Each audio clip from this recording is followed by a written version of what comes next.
Okay, so good evening si Safety Warren, no? Tsaka si Engineer Ricky, no? So part 2 tayo sa humihingi ng advice, no, ng tip. Kasi ano siya, fresh graduate civil engineer, licensed civil engineer. Tapos nag-comment siya, nag-message sa akin on Monday, ngayong Monday, January 22, day 1 na niya. Sa isang construction, mga 12 story yata yung sabi niya, tapos around mga 1,000 plus square meter. Malaki na yun, ha? Malaki na yun.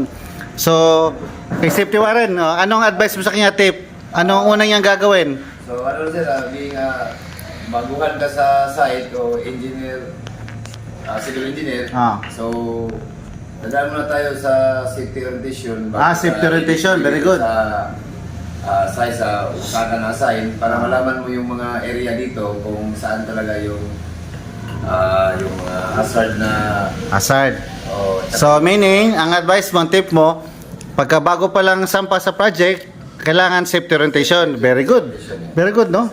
At least, kasi safety officer siya. Okay. Sige, sa'yo, Rick, anong advice mo? Tip mo, kasi wala sa experience eh. So medyo siya, medyo scared siya ba? Medyo natatakot siya, nangangamba. Tatakot din, baka, siyempre, alam mo na, bagong license ha. So ang expectation do sa kanya, medyo mataas kasi kakapasa niya na sa board exam. Eh, ang problema, wala siyang alam sa site. Ito part 2 na to, di ba? So sa'yo, anong mo? Advice mo? Tip mo? yung blueprint ba? So blueprint. Pareha tayo ng advice, blueprint, no? Pag-aralan mo na yung blueprint, yung mga detalye. Pareha tayo ng advice kapon. So more or less sa'yo, blueprint talaga, no? Pag-aralan niya. Okay, kay Foreman Glenn, tapos naman Glenn, no? Yung sa'yo kapon, sa site office, dapat office engineer muna siya. Okay, so eto na, yung sa akin naman sa part 2, dadagdagan ko. So, pero kung meron ako sinulat dito na dapat niyang pag-aralan yung plan versus actual. Plan, meaning yung drawing. Yung drawings na plano versus sa actual sa site. Example, hingi siya ng key plan. Pag-aralan niya yung blueprint. Okay, tapos pag-aralan niya. Tapos, pwede niyang i-xerox copy yung example, kuha tayo example dito ha. May mga example dito. Ito, yung mga key plan na tawag. Yan, ito mga key plan, no. Yan, may mga key plan dito. Yan, key plan, yan.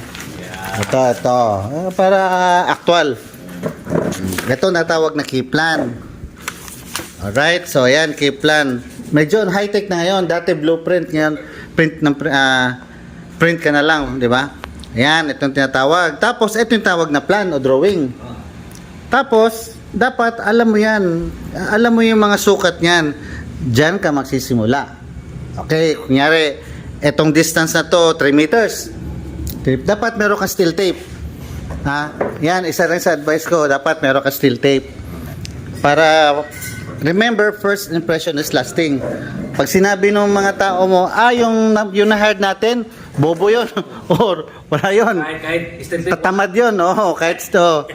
Kahit steel tape wala, di ba? Dapat meron. Kasi, pagka yung first impression sa'yo, day 1 mo, pag impression sa'yo na bright boy, snappy, magaling, hanggang matapos ang project. Hanggang matapos ang project, yun talaga ang impression sa'yo. Hindi ka nga kilala eh.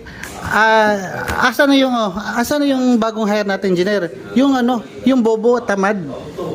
Di ba? Hindi ka kilala, pero yung first impression sa'yo, ang hindi nawawala. Pag sinabi, asan yung first graduate natin, engineer, na bright boy, na humble, tapos sharp, di ba? Matalas, talagang bright boy, ganon, masipag. Pero hindi ka pa kilala. Yung katangian mo lang, yung first impression mo lang ang naalala. Okay, yan. Ngayon, balik tayo, yan. Tiningnan mo, 3 meters yung gap. Pagpunta mo Rick sa site, yan ang titingnan mo. Pagtingin mo sa site, 3.1 meter. Di magkaiba na. Lalapit ka na kay Foreman. Foreman, anong sukat nito, Foreman? Sa plano 3 but sa actual 3.1. Diba? Yung palagi ang approach mo. Yung palagi. Kasi wala ka pang ibubuga pag sa experience eh. Share experience nga eh. Wala ka pang ma-share. So, ang gagawin mo lang dyan, yung plano versus actual. Doon ka magsisimula talaga. Plan versus actual. Kunyari yung beam, ito. Yung detalye ng mga beam.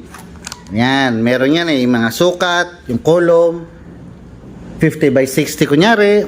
Foreman, 52 bakit 48 lang? Kulang ng 2 cm. O mga ganon, di ba? Hindi naman kailangan na experience yun. Importante lang na bihasa ka sa drawing. O, yung mga number of ng mga vertical bars. Foreman, 60 vertical to eh. Bakit 61? May sobrang isa. O, di ba? Ang sasabihin ng impression ng foreman mo, ba magaling tong bata to. Magaling tong engineer na to ah. May utak. May utak, di ba? Oh, hindi yung tatanga-tanga ka lang sa ikot-ikot lang, di ba? Tatas nagte-text lang ganoon, wala. Ha? So yun ang advice namin sa inyo. Ha?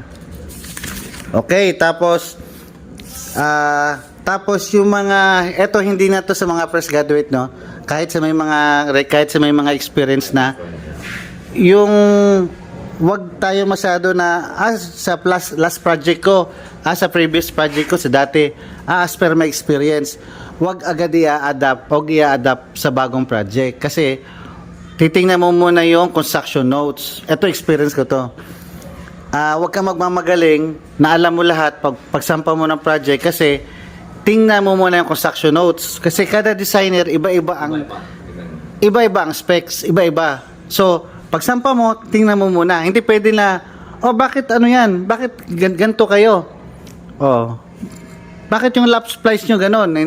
Hindi mo alam, walang lap splice doon, mechanical coupler. O, diba? Eto, nung dati nagkatrabaho ko sa Megawide. Dati, siguro mga 10 years ago. O ngayon, yung beam doon, yung mga girder, nyari ganon, girder. Sabi ko sa manager ko, rest in peace na kasi wala na yun eh. Yung project manager namin dati. Sabi ko, sir, manager, ba't hindi hulog, wala sa hulog yung beam? Ba't wala sa hulog yung beam? Ano sabi niya? Noel, sa Manila, alam mo yung mga LRT, ganyan din. Kasi precast beam sa kanila, Rick eh. Precast eh. Precast beam. Nakatry ako ng precast beam 3 project. Pero sa Megawide, ibang klase ha. Nakatrapezoidal yung wala talaga sa hulog yung beam nila, yung mga girder. Alam mo bakit? Ang sagot sa akin ni manager, rest in peace sa manager namin. Para daw pag lifting yun. Kasi precast eh. Kung nakatrapezoidal, di ba, mas madali pag lifting. Pag casting mo, buhos. Di ba? Mas madali kung nakatrapezoidal, ika nga para nakahiga ang siding. Pero kunting higa lang. Para pag lift nung precast madali na kaysa yung talagang eskwelado, di ba? Di ba? Ay kung nagyabang ako doon, ba't ganito yan? I-repair yan.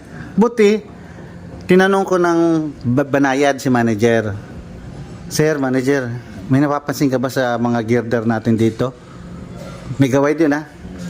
Bakit Noel? Ba't parang wala sa hulog lahat? Ang sagot na sa akin, Noel, hindi mo ba Noel, nakita mo ba sa LRT?